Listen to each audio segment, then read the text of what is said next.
as opposed to the FDA, because the FTC, they have a different set of laws, and they can come along and say, hey, if you say acai is good for you and it's not, then we can lock you up in jail and take all the money you've ever made. And generally speaking, whenever there are some really good natural products, they'll come along and shut them down, just because the people who want to sell drugs pretty much run things, and they don't want people being too independent of drugs. Right. But acai has been overly marketed and exaggerated claims. I even met the guy who, if you go on the internet, you'll see all these claims of these sweet little women, and you get pictures of them and how they have children and they lost their weight and everything. I know the guy who wrote that. He just made all that up. So yeah, you have to be careful. You have to be careful. I mean, advertisers use marketing, but there is good research behind acai, and it's one of the superfoods. And and where's the research? It's not like double-blind studies. It's because they've been in cultures for thousands of years, and they've been used for certain reasons. And in Brazil, they've been used by athletes and for endurance. And anything that gives you endurance is another anti-stress agent, because when you're able to lower your cortisol levels, this is back to we talked about stress, the body shifts into what's called fat burning. It releases a hormone which allows the body to release fat as a source of energy, rather than the white foods, the sugars, the breads, the carbohydrates, the potatoes. Those are the pastas. The reason people like those foods so much is they convert right to sugar, and sugar is the fuel for the brain. The problem is it just makes too much, and then the body has to regulate blood sugar by converting it into fat or storing it in muscles or in the liver. Or for skinny people that don't really have fat cells and they don't have muscle cells to absorb the sugar, it actually causes their brains to speed up. And these are the ones that have huge anxiety problems and sleep problems because, again, their blood sugar levels are too high.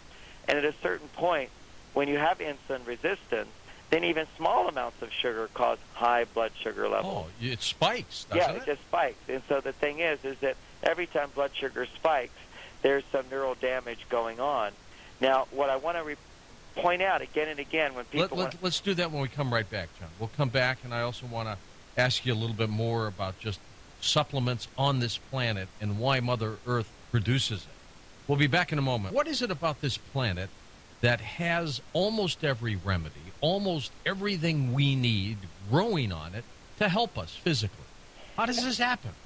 Well, there you go into the cosmic knowledge of the universe. Everything we need is always available. We're just not looking in the right direction. And when you look at a lot of these superfoods, they've always been around. Not everybody needed them because they were, eating good food and they weren't under lots of stress. But the people that, when they were sick, they would give them to them. When I studied in India, for example, and also in China, but when you go to India, what you see is, these huge, thick books called the Ayurveda, and it literally has thousands of plants. You walk through the woods and you look at, you see these plants, and every single plant, they have remedies. If you go to Brazil, you meet the shamans. I've been down in the Amazon. You meet the shamans. They take you through the woods, and they show you, this is good for that. This is good for that. If you get this poison, you do this.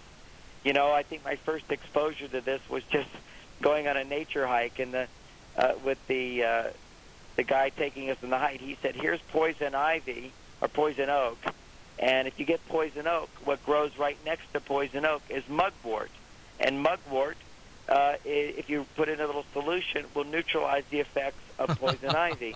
It's just where there's a problem, there's a solution, but we have to be able to access that. But since you bring that up, I'd like to add to that point a little bit. In the Ayurvedic system, which literally the books have thousands of remedies. If somebody gets sick, they would go to the book and they'd find their remedy. But there was one remedy that they gave to everybody when they used the herbs and they used the different things. And this was for rehabilitation, regeneration of the body if somebody was under a lot of stress. And today, everybody's under a lot of stress. So this is like a remedy that I think is good for everybody. And that is the remedy there was called buttermilk. People would go on a diet primarily of buttermilk. And what I suggest for people to do is go on a diet of primarily buttermilk for, a little bit every day, or go for 2 or 3 days or a few weeks. But that's is this your primary like food. Buttermilk you'd get in the store? Now, buttermilk is, we have a different name for it. What their name for it is, buttermilk is the milk left over when you take all the butter out. And that's called whey protein. Ah, okay. Now, here's a little story for everybody. I know everybody loves the old stories, but this is where Switzerland became, the big banking center of America, is because Germany learned about buttermilk 300 years ago, and they wanted to create these wellness centers, sanatoriums, I think they're called, where there was sunshine and really fresh buttermilk or fresh whey protein. And all the best milk in Europe was in Switzerland. So the wealthy people, the rulers, the people who had money and gold and armies, would go into Switzerland to these wellness centers where the dairies would be there, and they'd make the buttermilk fresh, raw whey protein. You see, what you get in health food stores, unfortunately, isn't raw, so it doesn't have the big effect. But if you take raw milk and you take the butter out of it, what's left is a superfood for the brain. And there are certain companies that still have, that make this raw superfood. But you have to, I'll tell you, people, what to look for on the can. But what happened in Switzerland 300 years ago is everybody went there for health. Because when you have wealth and you have wisdom, age, then you just want your health. And so they bring their armies, they bring their gold, they bring their, money, and they would bury it in the mountains in Switzerland, and that became the beginning of the Swiss banking system. But it all is around whey protein. Now, whey protein, this is really important because you'll see that mainly muscle. And that, by the way, is also the liquid left over when you make cheese, isn't it? That's right. Well, you see, you're taking the butter out of the milk to make the cheese. That's right. So it's the liquid when you're making cheese. You're taking the solids out of the milk, and then you're left with just the protein.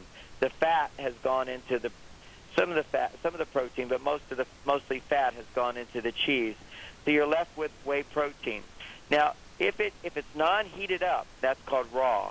If it's non-pasteurized, then the whey proteins will make brain chemicals immediately. If you combine it with another kind of fat. Now, just let me explain this. If you take the kind of protein in the health food stores, most of it is really good for building muscles. The protein goes right over to the muscles. But if you get the raw protein, then it goes into the brain if you combine it with coconut oil. And coconut oil is another superfood that most everybody doesn't know about. Some of these superfoods I'm talking about, the reason people don't know about them is they have a bad rap, which is not true. Coconut oil, because it's a saturated fat, people think saturated fats are bad for your heart, it's completely absurd, George, that fat is bad for your heart. If you can't digest the fat, it's bad for your heart. If the fats have estrogens in them, it's bad for your heart. But the Eskimos eat a diet primarily of fat and never have heart disease at all. So saturated fat is not bad for your heart, but if it has estrogen in it, then it is. Coconut oil, which comes from coconuts, has been used for thousands of years.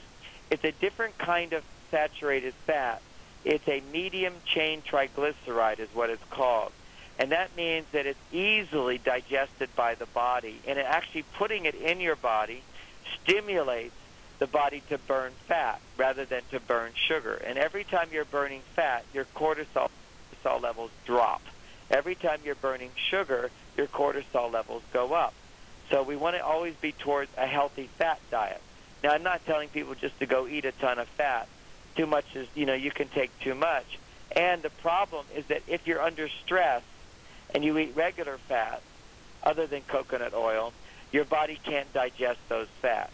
It's very hard to digest fats when you're under stress because your body's in the sugar burning mode. Right.